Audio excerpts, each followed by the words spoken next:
ప్రభువైనటువంటి యేసుక్రీస్తు వారి పరిశుద్ధమైన నామములో తండ్రి అయిన దేవాది దేవునికి నిత్యము స్తుతియు స్తోత్రములు, మహిమయు ఘనతయు ప్రభావములు యుగయుగములు ప్రభువునకే చెల్లునుగాక. ప్రియులరా, బాగున్నారు కదా? దేవుని మహాకృపను బట్టి మరో పర్యాయం ఇలాగున కలిసి దేవుని దైవవాక్యమును ధ్యానం చేయుటకు మహాదేవుడు మనకెంతగానో కృప చూపి ఉన్నారు. దయగలిగిన ఆయన ఆత్మచేత సమభూమి గల దేశమున ప్రభు మనలందరినీ నడిపించునుగాక. ఆమేన్. నేటి దినాన దేవుని వాక్యము కొరకే సంఖ్యాకాండము 22వ అధ్యాయము 1 నుండి ప్రియులరా 6 వరకున్న వచనాలను మనము ధ్యానం చేయబోతున్నాం. 6వ వచనం, కాబట్టి నీవు దయచేసి వచ్చి నా నిమిత్తము ఈ జనమును శపించుము. వారు నాకంటే బలవంతులు, వారిని హతము చేయుటకు నేను బలము నొందుదునేమో. అప్పుడు నేను ఈ దేశములో నుండి వారిని తోలివేయుదును. ఏలయనగా నీవు దీవించువాడు దీవింపబడుననియు, శపించువాడు శపించబడుననియు నేనెరుగుదును. ప్రార్థన. తండ్రి దేవా, స్తోత్రాలు. చదవబడిన ఈ వాక్య భాగము మీది.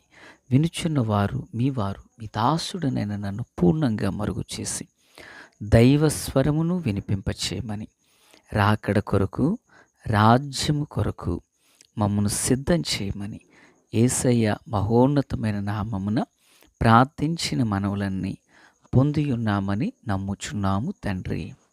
ఆమేన్. ప్రియులారా, బాగున్నారు కదా? వివేకము లేని మోయాబు రాజు, లేకపోతే వివేకము లేని బాలాకు, సిపోరు కొడుకైన బాలాకు. ఎందుకు రాజు వివేకము లేనివాడు అని అన్నానంటే, ఇశ్రాయేలీలు వాగ్దాన దేశానికి వెళుచున్నారు. ఈ వాగ్దాన దేశానికి వెళుచున్న క్రమంలో ఏదోమును, అమోరీలను ఇలాగ ఒకరిని వెంబడి ఒకరిని వారు దాటుకుంటూ జయించుకుంటూ వస్తున్నారు.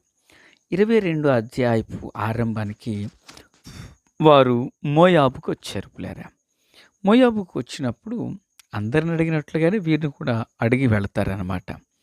అయితే వారు మోయాబు సమీపానికి వచ్చే సమయానికి ఈ సిప్పోరు కుమారుడైనటువంటి బాలాకు ఏం చేస్తాడంటే,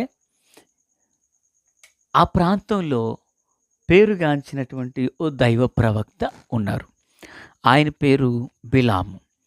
ఈ బిలామును గూర్చి ఆనాటి కాలంలో ఉన్న ఒక వాడుక సంబంధమైన విషయం ఏంటంటే, ఆయన ఎవరిని శపిస్తారో వారు శపించబడతారు. ఆయన ఎవరిని దీవిస్తాడో ఆ వ్యక్తి దీవించబడతాడు. బాగా వెల్ నోన్ పర్సన్ అనమాట. ఎవరు? బిలాము. కనుక ఈ బిలామును పిలిపించాడు బాలాకు. బాలాకు పిలిపించి ఏమంటాడంటే, రండి దేవుని వాక్యంలోనికి. ఏమంటున్నాడంటే, ఇదిగో నా ఎదుట ఒక విస్తారమైన జనము దిగారు. వారు ఇశ్రాయేలీలు. వారు అమోరీలకు ఏం చేశారో మేము బాగుగా ఎరిగినటువంటి వారము. ఒక ఎద్దు బీటి పచ్చికను నాకివేసినట్లుగా ఈ జనసమూహం మా చుట్టూన్నది.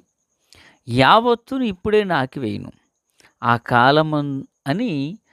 కాలాన ఈ బాలాకు బిలాముతో చెప్పారు. కనుక ఇప్పుడు ఈ బెయోరు కుమారుడైనటువంటి బిలాము ఇతడు ఎవరిని శపిస్తే వాళ్ళు శపించబడతారు. కనుక ఈ బాలాకు రాజు సిప్పోరు కుమారుడైనటువంటి బాలాకు శపించమని కోరాడు. ప్రియులరా, ఆ ప్రకారం ఈయన శపించడానికి ఇష్టపడ్డాడు. దేవుడిని అడిగితే దేవుడు వద్దన్నాడు. తర్వాత మాట్లాడితే సరే నీ ఇష్టం అన్నారు దేవుడు. అయితే నిజానికి దీవించడానికి బదులుగా, శపించడానికి బదులుగా వారు దీవిస్తాడు. ఎవరు? బిలాము ప్రవక్త. ఆ తర్వాత ఈ బాలాకు నేను చాలా నీకు ఇవ్వాలనుకున్నా, నువ్వు ఇలా చేసావంటే మొత్తానికి ఇశ్రాయేలుకు ఉరియుడుకు ఒక వ్యభిచార స్త్రీని నిలబెట్టమని ఒక పాడిన సలహా ఇస్తాడు. ఇది జరిగేటువంటి విషయం.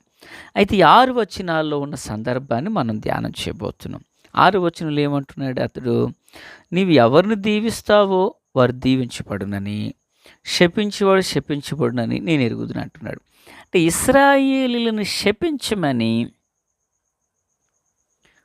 ఈ బాలాకు బిలాము ప్రవక్తను అడుగుతున్నారు. పిల్లరా, లోకంలో ఒక సామెత ఉంది. ఏంటో సామెత అంటే, తాను తీసుకున్న గోతులో తానే పడ్డాడని కదా. ఇప్పుడు బిలాము ఎవరిని దీవిస్తే వాళ్ళు దీవించబడతారన్న సంగతి బాలాకు తెలిసినప్పుడు, ఇశ్రాయేలీలను జయించలేనంత బలహీనుడైనప్పుడు ఏం అడగాలి? బలం అడగాలి. ప్రియులారా, వింటున్నారా? బిలాము ప్రవక్త ఎవరిని దీవిస్తాడో వాళ్ళు దీవించబడతారు, ఎవరిని శపిస్తాడో వాళ్ళు శపించబడతారు. దేవుని చేత శపించబడితే వాళ్ళు బలహీనలైపోతారు. ఆ చచ్చిన పావును నేను కొడతాను అంటాడు ఇతడు, రాజు అయ్యుండి. నిజానికి అది జరిగే పని కాదు. దేవుడు ఇజ్రాయేల్ని ఎందుకు శపిస్తాడు? ఇశ్రాయేలు దేవుని పిల్లలు కదా. ఇశ్రాయేలు దేవుని ఏర్పరచుకున్నటువంటి వారు కదా, దేవుడు ఏర్పరచుకున్నవారు కదా. పిల్లరా, ఏదైనా చూడండి, మోషే తన ప్రజలను ద్రోహులారా అన్నందుకు ఆయన పరలోకం వాగ్దాన దేశం పోయింది. అహరోను మాట్లాడినందుకు అహరోను పనిష్ అయ్యాడు. అయితే దేవుని బిడ్డల్ని ఎవరేమన్నా ఒప్పుకోరు దేవుడు. నేను కూడా సంఘంలో ఉన్నటువంటి వారిని ఏమనడానికి నా హక్కులు ఉండవు. ఎందుకని? వారు దేవుని పిల్లలు. వాక్యాన్ని బోధించడం, వాక్యంతోనే వారిని మందలించడం, అంతే. వ్యక్తిగతంగా మాట్లాడడానికి మన హక్కులు ఉండవు. ఎందుకంటే వారు దేవుని పిల్లలు. మందిరానికి వచ్చేవారు దేవుని పిల్లలు, దేవుని పోలికలు చేయబడినవారు, దేవుని స్వరూపం ఉన్నవారు, దేవుని యొక్క స్వభావాన్ని కలిగి జీవించుటకు వారు మందిరానికి వస్తున్నారు. కనుక వాక్యం ద్వారా వారిని లాలించడం, వాక్యం ద్వారా వారిని సరిదిద్దడం, వాక్యం ద్వారా వారిని బలపరచడం, వాక్యం ద్వారానే హెచ్చరిక చేయడం, వాక్యం ద్వారానే ఖండించడం, వాక్యం ద్వారానే దీవించడం, వాక్యం ద్వారానే బుద్ధి చెప్పడం, వాక్యం ద్వారా వారిని బలపరచడం, వాక్యం ద్వారా వారు స్వస్థపరచబోటకు ప్రార్థన చేయడం, ఏది జరిగినా వాక్యం ద్వారానే. ఇండివిజువల్గా వ్యక్తిగతంగా ఏముండవు ఇంకా. ఎందుకంటే సంఘానికి వచ్చేటువంటి వారు దేవుని పిల్లలు కనుక వారు ఏదైనా తప్పిదం చేశారా దేవుడు వాళ్ళు చూసుకుంటారు, మనకు అనవసరం అది. వారు దేవుని పిల్లలు, ఆ పిల్లల్ని దేవుడు మన చేతికి అప్పగించారు. వాళ్ళు స్తన్యం ఇచ్చి తల్లి తన సొంత బిడ్డను గారావించడం, మనకు గారావించి వాక్యోపదేశం వారిని పెంచి ప్రభు చిత్తమైతే వారిని దేవుని రాజ్యములో నిలవబెట్టుటకు పరిశుద్ధాత్ముని ప్రమేయంతో ప్రయాసపడమే. ఆమేన్. అయితే ప్రియరా, ఇక్కడ ఈయన శపించమని కోరుతున్నాడు. ఎవరిని? బిలాము ప్రవక్తని ఇశ్రాయేలుకి శపించమని బాలాకు కోరుతున్నాడు. అసలు నేనేమంటానంటే, వివేకం లేనివాడు ఇతడు. ఇప్పుడు వారిని శపించబడిన తర్వాత వెళ్ళి కొట్టడం ఏమో అలా బాగుంటుంది. కొట్టాలనుకున్నప్పుడు కళ్ళకు గంతులు చేతులు కాళ్ళు కట్టేసి కొడితే ఏం ఉపయోగం? అది మజా ఉండదు కదా. పిల్లలు, ఇక్కడ జరిగిన విషయం ఏంటి? అసలు ఎంత అవివేకస్తుడంటే, అసలు బిలాము బోధకు బాలాకి ఏం చేయాలంటే, ఆయన గురించి విన్నవాడు, అయ్యా నాకంటూ బలమైన జనం వస్తుంది కనుక నాకు బలం కలుగునట్లుగా నన్ను దీవించమనాల. ఇజ్రాయిల్ని జయించుటకు నాకు బలం చాలట్లేదు కనుక నాకు బలం కలుగునట్లుగా నన్ను దీవించండి అని చెప్తే, ఈ బిలాము ప్రవక్త దీవిస్తే ఇతరేమన్నా బలం పొందుకుందుడు. కానీ అలా చేయకుండా వాళ్ళని శపించమంటున్నాడు.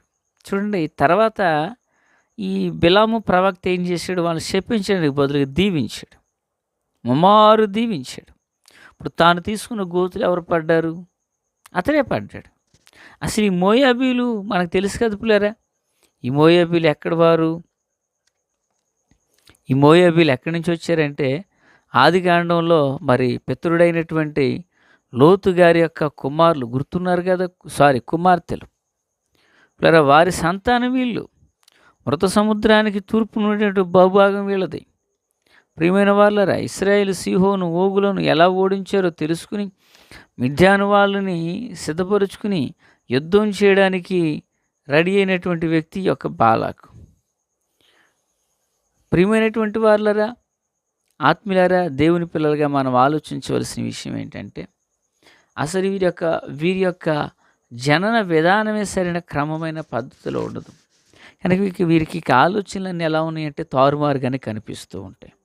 దేవుని బిడ్డలుగా మనం ఇక్కడ బాగా గుర్తుపెట్టుకోవాలి. అదే బిలాము బాలాకు, అయ్యా ఇశ్రాయేలు కంటే నేను బలాన్ని పొందినట్లుగా నన్ను దీవించు అని అంటే సరిపోను. కానీ ఇతడు అవివేకవంతుడై ఇశ్రాయేలు శపించండి, వాళ్ళు నలిగిపోయిన తర్వాత నేను యుద్ధం చేస్తానంటున్నాడు. అది యుద్ధం యొక్క చేసే పోరాడే విధానం, నైపుణ్యం అది కాదు. అయితే దేవుడు అన్నారు, వారు ఆశీర్వదించబడిన వారు. ఇజ్రాయేల్ ఎవరంటే ఆశీర్వదించబడిన వారు. ఆశీర్వదించబడిన జనాంగం నువ్వు శపించొద్దు అని చెప్పగానే ఆ ప్రకారంగా తను దీవించి వెళ్ళిపోతాడు. కనుక దేవుని పిల్లారా, మనం ఇతరుల యొక్క ఓటమిని కోరేవారిగా మనం ఉండకూడదండి. ఇతరుల యొక్క నాశనాన్ని కోరేవారుగా మనం ఉండకూడదు పిల్లారా. ఇతరుల యొక్క క్షేమాన్ని కోరేవారుగా మనం ఉండాలి. అతని శత్రువే, కీడు మాత్రం చేయకు. మేలు చెడు నీ చేత కాలేదనక మౌనంగా ఉండు. శత్రువు అయినను సరే చేయగలిగిన మేలు చేయమని బైబిల్ చెబుతుంది మనకి. ద్వేషించిన వాడైనా సరే అతను ప్రేమించమని చెబుతుంది. ఆ వాక్యపు పారాయణాన్ని కలిగి ప్రభు కొరకే మనం జీవించుదాము గాక. ఆమెన్. తండ్రి దేవా స్తోత్రం. వాక్యం అందరి హృదయాల్లో ఫలభరితం చేసి మేలు చేత నింపి నడిపించి మహిమ పొంది కార్యములు సఫలపరచండి. ఆమెన్. Praise the lord.